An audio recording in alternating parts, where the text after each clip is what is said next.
We talk next with Tony DeLoreto from Spaghetti Benders in downtown Indiana, and our conversation brought to you by Marcus & Mack, a law firm representing injured people.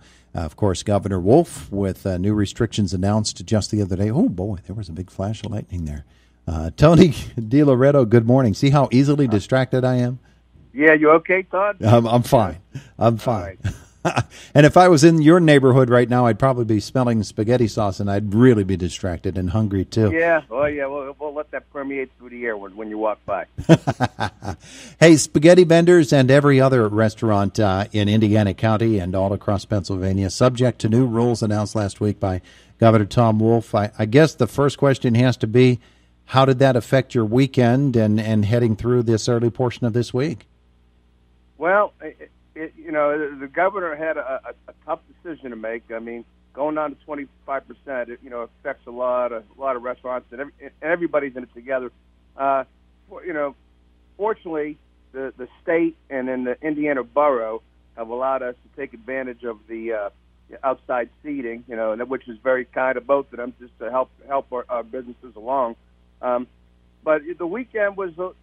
It's odd. I was telling you earlier, summertime we're usually busier during the week, and then the weekends a little slower. But I mean, it was okay. We just made do what we could and took advantage of the outside seating and just tried to be diligent and adhering to the governor's responsibilities that he wants us to take as restaurant owners. Because the thing is, Todd, when you look at it, the young adults.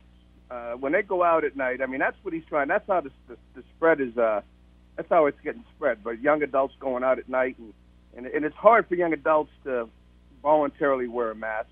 So that's why if it would have been federally required to wear a mask, we'd be in a lot better shape, and the governor wouldn't have the sole responsibility of doing it all himself.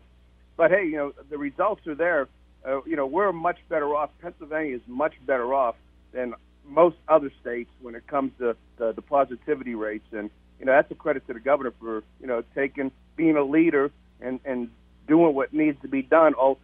Sacrificing business in the beginning, but hopefully benefiting health in the end. One of the interesting things to me about all of this is that the restrictions announced last week probably not as difficult to adhere to because you've just been through similar restrictions. Right, we were at 50%, and then we just had to take a couple tables out and less seating available for eat-in, and it's just changing with the times and just going with the flow and doing what you have to do to stay in business. I know it's rough for a lot of restaurants. I'm there with them, and it's a big sacrifice we're making. Small business account for a large majority of the employment in our state and throughout the country, and it's been a hardship on us. But like I said, it's better to have your health and be able to prosper later than to have a. We don't want to close down altogether like it's been in the past. And like I said, I think the governor's been very effective in how he's laying down the requirements, and it's benefiting us as a Commonwealth. Everybody in your industry particular are wondering about what happens in the fall when it turns colder and when outdoor dining finally does not become an option, especially if coronavirus hangs around and the flu season starts up and we're having even more difficulties. Preparations, I know, are very difficult for restaurant owners right now. Purchasing supplies, being able to store supplies, and you have to handle all of those issues, and each and every one of you has to do that too, don't you? Yes, you have to be careful, exactly, because the supply chain has been broken over the last few months. There's sometimes you can't get the takeout containers that you need. You can't, for a while I couldn't get big bags of potato chips, to serve, and it's the supply chain does get interrupted. But the fact is, we finally come to the realization when you look what's happening in Europe and in Asia, wearing the mask helps. And if everybody would wear the mask, if everybody was wearing the mask from the beginning, we probably would be at 100% capacity right now. So we have to all be patriots, and patriotism is we the American people. It's not me the American. And we all need to be patriotic and say, hey, we're doing it for our fellow Americans, because it's we the American people, and that's we're obligated as American citizens to take care of each other.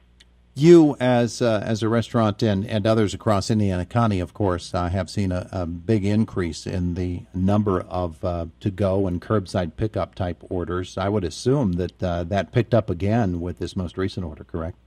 Yes, yeah, we've been doing a lot of takeout. Hey, the fact is, a lot of people still do not feel safe coming into a restaurant and dining in, and I respect that fact. We'll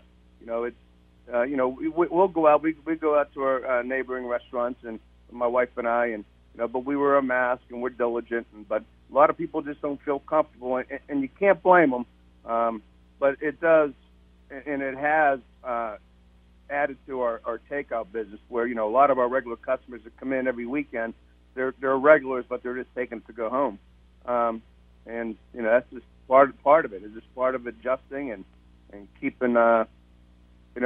Just staying in business. You got to do what you can to stay in business. Yeah, I guess a lot of them probably they've sort of learned to like it too. They don't have to cook, and they can eat in their own homes. It is a lot. It's a lot less demanding as far as staffing and because you just you give it to them, and then they take it home, and then they enjoy it, and if they say hey, they something wrong, they'll give you a call. Fortunately, we don't get too many calls, but it's. That's the way the business. When I first opened up, Todd, I just wanted to be a takeout place when I first opened up, almost 30 years ago. But just people wanted to eat in, so we just adapted with the times, and whatever it takes to stay in business, that's what you do. Absolutely, Tony. Continued luck to you, and keep safe. Okay. Thank you too, Todd. Thanks for your time. Have a great weekend. Thanks for having me on the show. You betcha. Have a good day. God bless. It Bye-bye. Is the voice of Indiana County, WCCS 101.1 FM and AM 1160, 1 FM and AM 11.